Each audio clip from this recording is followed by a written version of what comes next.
everyone, welcome back. It's refresher day for me again, and I'm going to be looking at the wands in the Tarot of Ambiguities on the left and the Rider-Marseille on the right.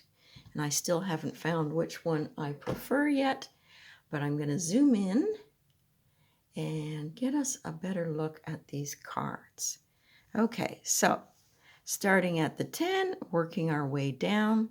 Now, when I have the 10 of Wands come up in a reading for a client, these are busy, busy people.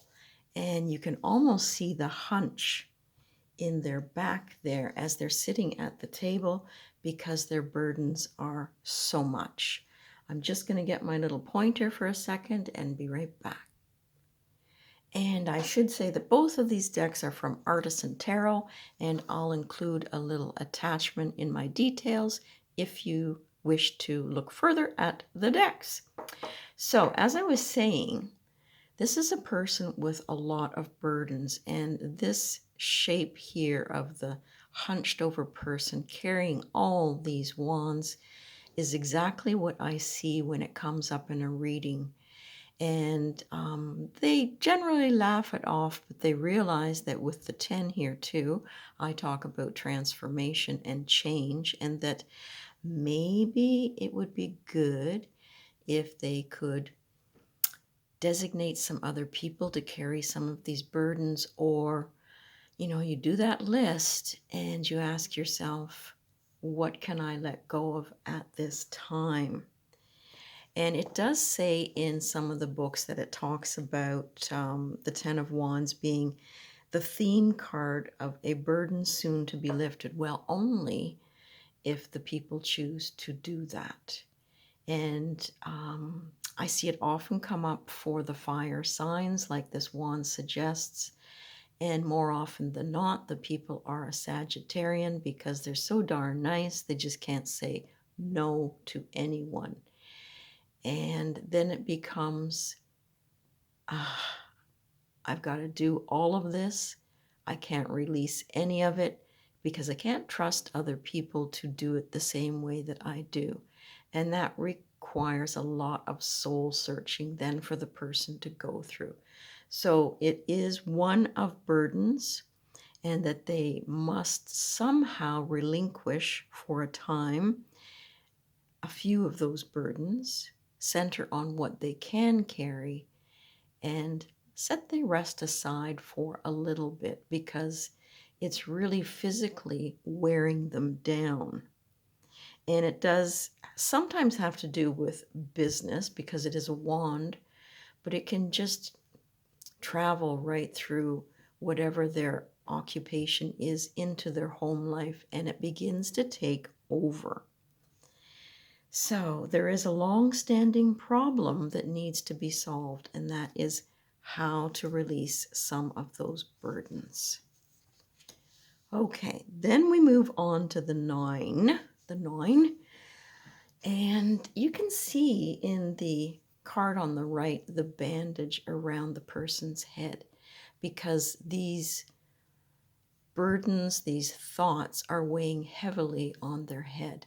And I do get the nod from the people in a reading when I talk about that it weighs heavy on their mind, and they agree. But at least in this card, it looks like, 8 of those staffs, batons, have been put behind them, and 1 sits in the front. But also it can come up for someone who, how do I put this? They have some boundaries, and they are on the watch, and they're a little bit nervous sometimes of people invading their space. Now, the books indicate that it's triumph after a final challenge and a victory through strength and integrity. And I don't know about that, but when I see it in a reading, people are also suffering a little bit with a health issue, and I tend not to want to talk about that. You can get yourself in trouble. But when it's upright, it is a positive thing I can say to the people, that you're on top of it and you're winning. But should the card come up in a reading reversed, for me, they're still struggling to get through some sort of a health issue. So you got to be careful. And just to sort of encourage them to stick to it, stick with it. You are having some trials and tribulations, yes, but you know, a 9 is pretty close to a 10, and 10s are transformative. And I just want to look at this one a little closer here, this Marseille one. And you can see there is that one leg here. It's like standing on one leg. You can only stand there for so long before, you get tired and that leg just can't take it anymore. And that's similar to what we've been discussing, that you can't stay balanced and on point like that one leg before you begin to feel the repercussions of it all. So that is the 9 of Wands. And we're going to go on now to the 8. And I get the feeling when I look at this 8, it's quite different for me than the normal RWS image, in that I get the feeling I'm a little bit boxed in, but there is an opening on one side. And for me, this is very much a card of messages, and messages that travel fast. So maybe when I look at this card, when I'm using this new deck for me in the future, that things that have been held back may be all of a sudden released. It's like the box is semi-open here. Don't know, that's just something I'm going to have to watch when I read with that deck for other people. And I like the fact that in this card over here in this deck, there's a flowering. So if it is a message card, it's opening up, it's flowering, and it's probably going to take root somewhere. So when we get to the 8 in the book, they talk about sudden changes and progress. Well, this is fast moving. When this message goes out, it goes out fast, I have found. And it indicates, it says in the book, an end of delay, unexpected news, possibly foreign travel. But I look at these swords as more the foreign suit than the wands. And you do go back to that old standard, arrows of love. So it could be not just arrows of love, but good news. But if it's upside down, I generally look at it as the message not getting out, the message not clear, something is hung up a little bit. Okay. Now we go on to the 7s. And you can see in the image here the struggle. He has an idea, he has a want to accomplish something, and these are almost like people down below trying to knock him off and, upset his balance, because he's straddled there and they're in force against him. And 7 for me is usually always a struggle. And this one is interesting over here, that the baton seems to be stable, and there's that fist up for I will sort of struggle, but I will survive, I will conquer this. And with the feet upside down like that there, the majority of them, it's almost like he's going to knock other people off of their balance. So it is sometimes seen in a book as a teacher card, it says, and the knowledge through writing and teaching, a possible change in profession, and inner strength. I haven't seen that come up, but it's always good to see what the other views are. Okay, we are on to card number 6. A great card to get in a reading, because to me it is quite victorious, because here we've got the wreath, the laurel wreath, which is always great, good success. And that it's suspended on one of the batons tells me he's had some good success. And I like to see the people around him, because sometimes when you attain success, it's because of the support of other people. But I always like to sort of throw it out too that they also would like success. So don't be too high on the horse here.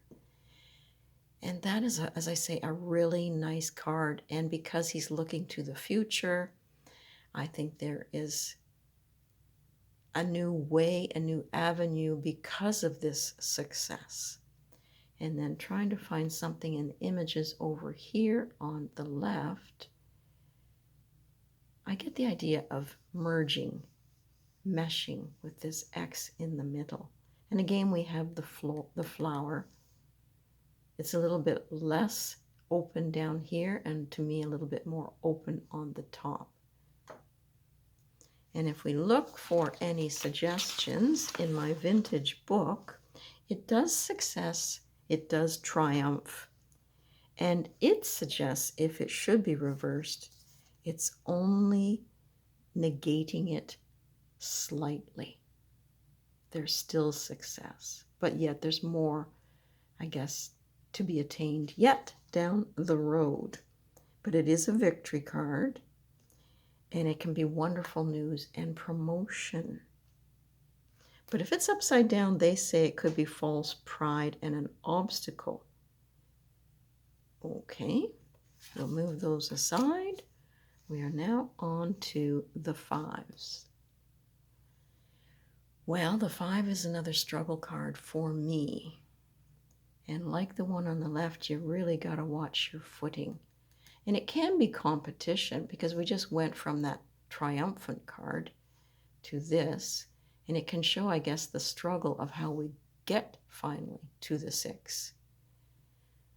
And this one says obstacles. And it can mean a struggle with material.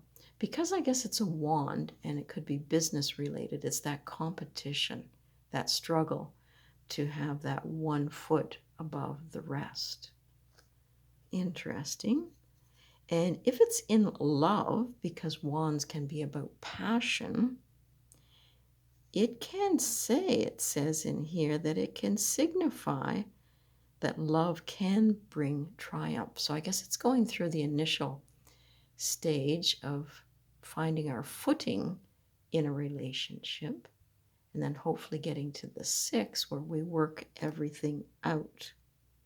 So if it's upside down, it indicates that care should be taken with contracts or agreements. Things may be unfulfilled. And if I looked at it in a reading for someone else, I would say that not really successful working things out and getting everybody on the same page when it's upside down. Okay, 4 for me always is almost a celebration card when I get that for people in a reading. Sometimes it's a wedding or a birthday or an anniversary, or also just putting down roots in a new community. 4 is very often a stable type number. And you can see the flower really growing over here for the 4. And it's like 2 sets of feet. So 2 sides coming together in a sort of victorious, stable manner. They're leaning into each other here, which is really good to see. So if we look for the 4 in the vintage book, now it says a gifted inventor. That's unique. It can signify romance, as I say, a wedding or a wedding anniversary, and it brings harmony and tranquility after labor. Okay, so we just had that 5, that was the struggle. If we go this way, then it's like success. Now, if it is reversed, it says again mildly negative, because it's generally a great card. Achievement might be delayed, unfulfilled romantic dreams, and a need to guard your finances. Oh, I like that a lot. Okay, and then we're going on to the 3. I really like that 3 of Wands here on the left. It's almost like 2 people meeting one. And with this one on the right, you do get that 2 people, but a third wand here. And this is usually a card for me with the big word of waiting. You know, he's done his work, he's had some success, but he sent something else out into the world, and he's waiting to see the reaction, the results. Will it bring good fortune? Because it's a wand kind of card. Now, the 3 to me is always growth. So he's had 2, he's gone on to 3. He is growing, but will it be successful? Now, in the book, it talks about originality and talents, and it means the start of a promising enterprise. Inspirational work bringing recognition and reward. But if it was to be reversed, to me, it's like the waiting is over. Something has already happened. And they suggest an inability to adapt can inhibit progress. Oh, okay. So if this one was reversed, how would it look? Ooh, totally off guard, feet up in the air, and that feeling of, ooh, I've slipped and I've maybe made a mistake. Interesting. Got to use your intuition sometimes when you look at these cards, no matter what set you're looking at. And we have now our 2 of Wands. Kind of a difficult card when it comes up in a reading, in that this person, they're safe up here. I call it like a castle key precipice or whatever that he's standing on here. And he has the world in his palm there. And he's just deciding, but it's that indecision. You've got the 1 wand down here, still in the castle, this one up top. And he is passionate. You've got your rose there. And he would like to step out, but is kind of comfortable where he is. So it is a tricky card. And because he looks to the past, I always think that there may be a partnership or a chance to join with someone else that you've known for a while, possibly from your past. And he's just not sure. And then over here, it looks like he has to sacrifice something with this piece here, severed a little bit. In my mind, when I look at it from the wands, the staves here, that there is a bit of a sacrifice that maybe has to be made in order to make a gain and get balance back again, because 2 is about balance, right? So if I look in the book, it says attainment through steady application and the achievement of maturity through courage and initiative. So strength of vision, definitely. He's peering off and he has to decide, does he want to enter the world or stay safe? And if it was reversed, a restlessness. Okay, so we're down to our last one, the gorgeous aces here. And to me, very fiery, very passionate, an opportunity to take this wand and plant it somewhere, this idea, this adventure. You know, when it's flowering like that, you just can't help yourself. You got to plant it somewhere. It's almost like a plant that's outgrown its pot. And it can be a gift because you've got this hand coming out of the clouds here. And over here, it's a foot. So it's almost like getting a chance to put your foot into something that you're very passionate about. And I guess if this was reversed, someone holding back or holding you back. So if you can get it this way, it's like a foot in the door. And the foot does face to the past. So it's like You've made the efforts, you've put the energy in, and now you can plant that foot somewhere. It's a really great card, especially in love if you're passionate and you're looking to share your love. And like this person is a gift that comes along and fires you up. So in the book, it talks about renewal, and it can mean a new beginning, an uprush of creative energy, and a vision. I would get vision more from the Two of Wands. It can indicate a dissatisfaction that needs and heralds a change. The founding of a fortune or an inheritance. Now, I would look to the coins more for that, but an inheritance may be of a position in a job. Yes. Okay, so basically that brings us back to square one again, and a nice refresher for me. And as I say, these were 2 decks just received and starting to work my way through them, both from Artisan Tarot. So if you prefer Marseille, it would be this one, and this one gives you the combination of both. So I'm going to leave it there and say we'll catch you back here again. We've done the cups and the wands, so we still have the swords and the pentacles yet to do.